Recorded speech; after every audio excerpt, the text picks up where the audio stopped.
मैं रुखसार हसन, मैं असद याकूब, मैं हूं गुलजार अहमद, मैं रहमतुल्लाह। आप देख रहे हैं GM30 करेक्शन यूट्यूब चैनल। आपका हमारे चैनल दिल की ताकत से वेलकम। अगर आप देखना चाहते हैं करेक्शन वीडियो हमारे चैनल जरूर सब्सक्राइब करें।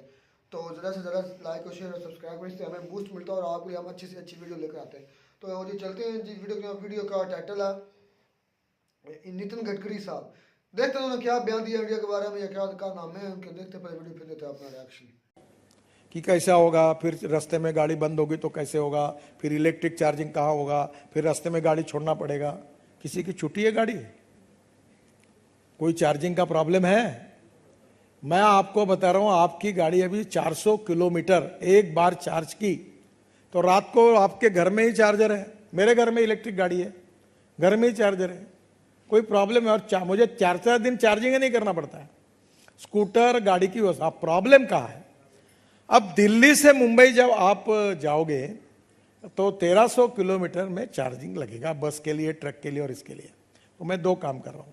मैं दिल्ली से जयपुर ई हाईवे बना रहा हूं, ऊपर से केबल जिसमें ट्रक और बस चार्ज होकर रेलवे जैसी जाएगी, ऐसी कोशिश कर रहा हूं। सर ये दूसरे एक छोटा सा समाधान।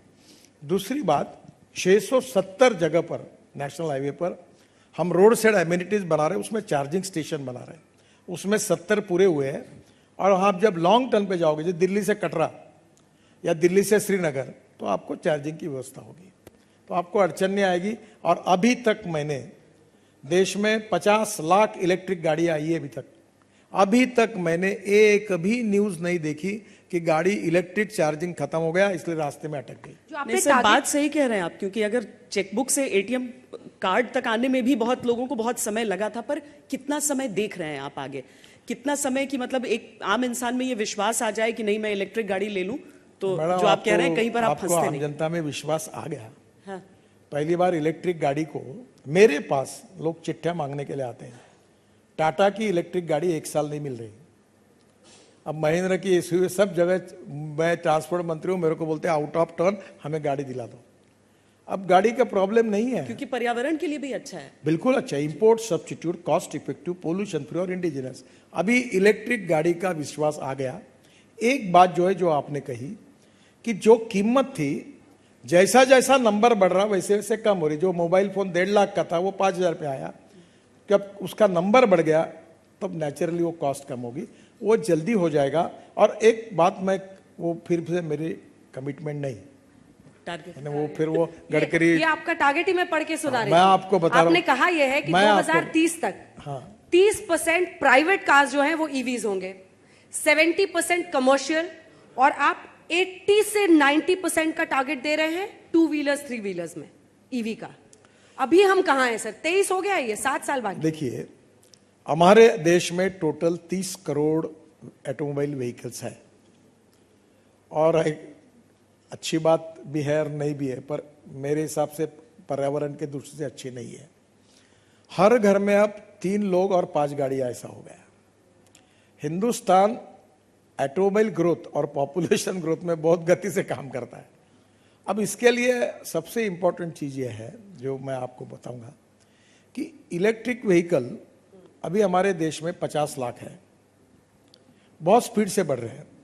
अभी बड़े, आप अगर थोड़ा डिटेल में जाओगे तो हमारी जो ऑटोमोबाइल मैन्युफैक्चरिंग कंपनीज है वो मैक्सिमम इलेक्ट्रिक व्हीकल, टाटा ने इलेक्ट्रिक व्हीकल को ज़्यादा प्रायोरिटी दी है। अभी इलेक्ट्रिक ट्रक आ रहा है, अभी इलेक्ट्रिक ट्रैक्टर आ रहा है, अभी इलेक्ट्रिक बसेस तो इतनी पॉपुलर हुई कि हर गांव में आपको अभी 5,000 बसेस हम दे रहे हैं।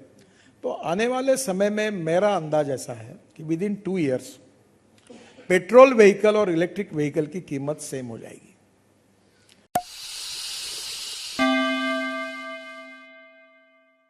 वीडियो तो होगी खत्म। मैंने बोलता था कि जो नितिन गडकरी साहब हैं, वो जो इलेक्ट्रिक कार पर या इलेक्ट्रिक बसेस जो पर काम कर रहे हैं, तो उनका टारगेट था 2026 के 27 तक के हम पेट्रोल फ्री कंट्री बनाएंगे। उसमें भी किसी हद तक वो कामयाब हो रहे हैं। मैं रुखसार भाई ये बात करता हूँ कि जो शहर के अंदर सफ़र करना होगा 300 किलोमीटर के अंदर अंदर, उसके लिए तो ये जो इलेक्ट्रिक कार है ना, मैं कहता हूँ एक नेमत के तौर पर ये आएगी कि यूज़ में इतनी सस्ती ना में उसको हर रोज कोई पेट्रोल का खर्चा, ना उसके कोई रिपेयर का कोई खर्चा। नहीं रिपेयरिंग का होगा, रिपेयरिंग का नहीं, कोई भी नहीं होगा भाई। उसको बिजली चार्ज होगी, उसका ना कोई ऑयल तब्दील होगा, ना कोई रिपेयरिंग तक। 100 में से 20% तो होगा रिपेयर का, तो 80% का वो खर्चा, बैटरी रिपेयरिंग होगी, वो तो साल बाद 6 माह बाद होती है। तो मैं कहता हूँ कि जो पेट्रोल की गाड़ी होती है ना, इसमें इलेक्ट्रिक कार में बहुत ज्यादा बेनिफिट होगा, माहौल भी साफ आप होगा। इस तरफ जा रहे हैं लेकिन मैं कुछ और सोच रहा हूँ। अच्छा। मैं सोच ये रहा हूँ कि नितिन गडकरी साहब एक उनके प्राइम मिनिस्टर हैं, वजीर हैं, और इस तरह उन्होंने एक स्टेज पर बुलाकर इतने सख्त सवाल है, पाकिस्तान के लिहाज से बहुत सख्त सवाल है कि आप क्या कर रहे हैं, आप कहाँ लेकर देखना चाहते हैं पाकिस्तान को, आप पाकिस्तान के लिए आप क्या नई इनोवेशन ला रहे हैं। देखिए अवाम के सामने उन्होंने आकर जवाब दिए, वो कॉन्फिडेंस में दिए, क्योंकि वो काम कर रहे हैं भाई, उनको काम कर इसलिए रहे हैं, उनको कॉन्फिडेंस है भाई। मैं ये देख रहा था, उनको कॉन्फिडेंस होगा, जिसके दिल में कोई मैल ही ना होगा, मैल नहीं बेईमानी है। नहीं होगा। हाँ जी, ये भी चीज़ है। जिसने रियलिटी में जो काम किए होंगे वो नजर भी आए, वो उसको भाई कोई घबराहट नहीं है, तो वो काम झिझकाएगा। आपने वो कभी सच देखा बोलेगा। कभी इतने बड़े स्टेज पर बुलाकर अवाम के दरमियान बिठाकर कभी किसी वजीर से किसी ने इस तरह के सवाल किए हो? मैंने अपनी हिस्ट्री में पाकिस्तान में नहीं देखा। नहीं, वो तो बात होगी ना अलहदा। हम अपनी रेगुलर जिंदगी में जो काम आती है ना, कि हमें एक बाइक मिल जाए ना, इलेक्ट्रिक बाइक, हम इधर शहर का चौकर यार हमें इलेक्ट्रिक बाइक तो वो तो फिर होगी जब आपके वजीर काम करेंगे। मैं ये बात नहीं, मैं उसका ना अपनी जिंदगी में जो होगा ना असर, मैं वो बात करता हूँ कि हम शहर में वो तो जाते हैं ना, बहुत असर होगा। मेरी तो बात सुने, शहर में जाते हैं 300-400 रुपए का पेट्रोलियम। जो इलेक्ट्रिक कार की बात हो रही है ना, छोटे पैमाने पर, छोटे पैमाने नहीं, वो पर बहुत बड़े पैमाने पर चाइना वो से मेरा ख्याल कर सकते हैं। इंपोर्ट कर रहे हैं मेरा ख्याल। कौन? और इलेक्ट्रिक ओ भाई उनकी टाटा और टाटा बना रही भाई है। हमारे यहाँ तो कोई अब इधर ही नहीं है ही कोई चीज नहीं कि इलेक्ट्रिक कम है सही, लेकिन बाइक है है। कम मेरे भाई। ज्यादातर बाइक बाइक भी है, है। छोटी गाड़ियां भी भाई हैं। वो इंडिया- चाइना से नहीं आई, मैं हैरान पाकिस्तानी जुगाड़ वो बनाया। मैंने हैरान तब हो गया था जब नितिन गडकरी साहब ने कहा कि इलेक्ट्रिक आ रहे हैं वो ट्रैक्टर इलेक्ट्रिक बस तो आम हो आ चुकी गई है। है। भाई हाँ वैसे जी। एक बात मैं करना चाहता हूँ, वो आने भाई ये नहीं कहता उतर वो बिल्कुल ठीक है, लेकिन भाई मेरा ये टॉपिक से थोड़ा सा मुख्तलिफ ये हट कर ये क्वेश्चन है कि जो डीजल इंजन होते हैं वो तो इलेक्ट्रिक के मुकाबले में ज्यादा ताकत वाले होते हैं ना, जहाँ पर ये वो डीजल इंजन काम देगा ये तो नहीं ना मेरे ख्याल से दे सकते भाई, और उनमें भाई पावर ज्यादा होती मेरी है। बात सुन, जब डीजल जब बनाया गया था, जो मौजूद था उसका बनाने वाला जो था उसको सारा पता था कि मैंने किस तरह कितनी पावर इसमें क्रिएट करनी, क्या सिलेंडर लगाना है, क्या कुछ करना है, सारा कुछ उनको पता था।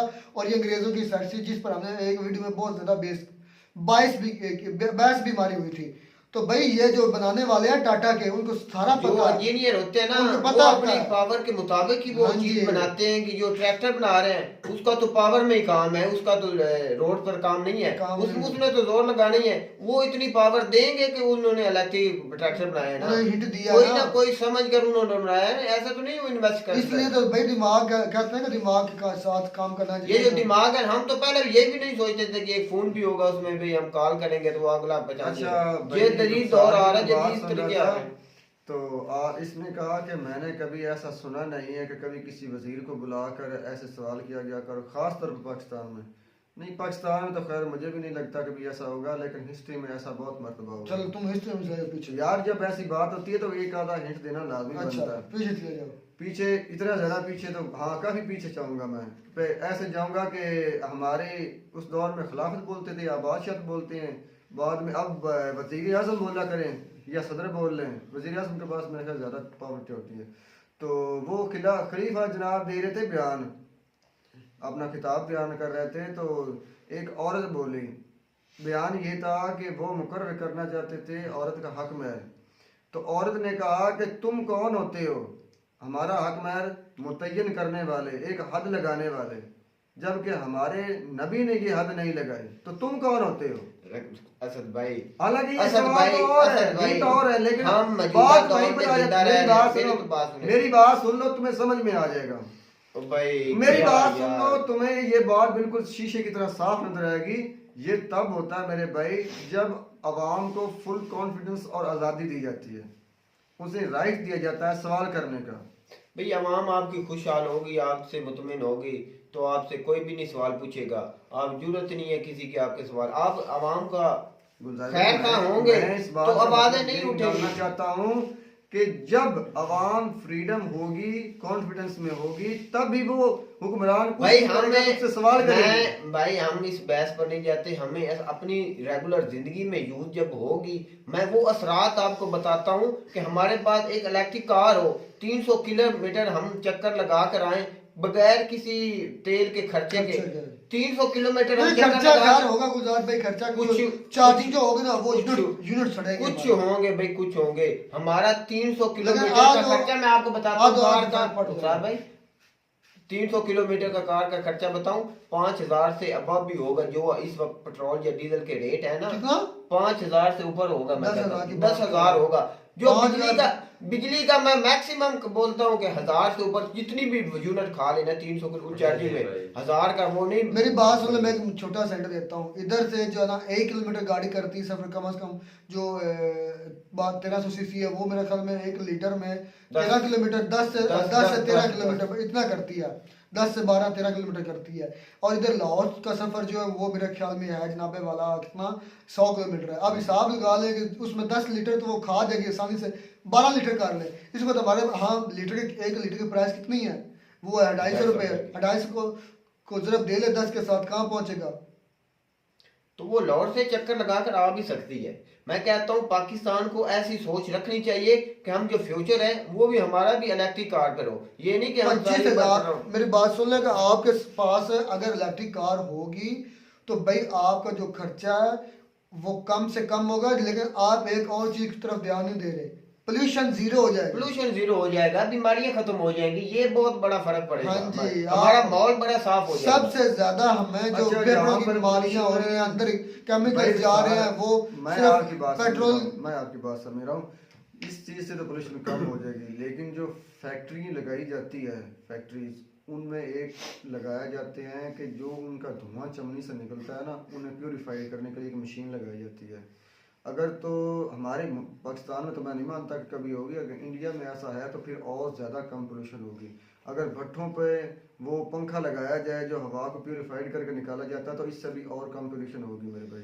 ये बहुत से तरीके। तो मैं क्या इस पोल्यूशन पर बात आती, जो अमेरिका में गाड़ी भी चलती है ना वो भी फिल्टर शुदा होती है कि हर गाड़ी का लाइसेंस भी होता है, वो उस पर फिल्टर ना हो उसको जुर्माना भी होता है, इसलिए उनका माहौल साफ है। हमारे यहाँ तो कोई ऐसा सीन ही नहीं है कि हमारे फिल्टर शुदा गाड़ी, इसलिए हमारी ज्यादातर एज जो है वो 45 एवरेज, इसलिए हमारी एज कम हो चुकी है, क्योंकि हमें नई बीमारियां लग रही हैं सिर्फ पोल्यूशन के नाम है। और इंडिया में जब ये होगा तो वो एक तो पोल्यूशन से बचेंगे, दूसरा उनको कोई खर्चा नहीं करना पड़ेगा, तीसरा ये कि वो उसका कोई साउंड पोल्यूशन भी कम हो जाएगी, चौथा ये कि वो आराम के साथ कहीं से कहीं भी प्लान करके आ जा सकते हैं। और ट्रैक्टर अगर आ गए तो फिर तो मेरे ख्याल में ये जो सब्जियां 5-10 रुपए किलो है ये 2-2 रुपए किलो आ जाएंगे। तो ये तो इंडिया की अब भी इस वक्त इतनी खुशहाली है, फिर ये इसमें कामयाब हो गए ना इलेक्ट्रिक कार, बहुत ज्यादा इंडिया को कोई भी सुपर पावर बनने से और बेस्ट ऑफ लक इंडिया के लोगों के लिए जिनके सोच तो है ना रुखसार भाई, सोच तो है ना, इतने अच्छे वजीर हैं जो बड़ी मुतमिन होकर अपने अवाम का जवाब भी दे रहे हैं, अपने अवाम के दरमियान बैठे भी। आज हमारे अवाम अपने अवाम के दरमियान नहीं बैठ सकता क्योंकि उनको पता हमने काम किए ही कुछ नहीं, हमने सिर्फ अपने मुल्क को लूटा है। तो मैं कहते हैं आपको हमारी वीडियो अच्छी लगी होगी, वीडियो अच्छी लगी हो तो हमारा चैनल जरूर सब्सक्राइब करें। मिलते हैं वीडियो में नए टॉपिक के साथ, तब तक दीजिए इजाजत, अल्लाह हाफिज़।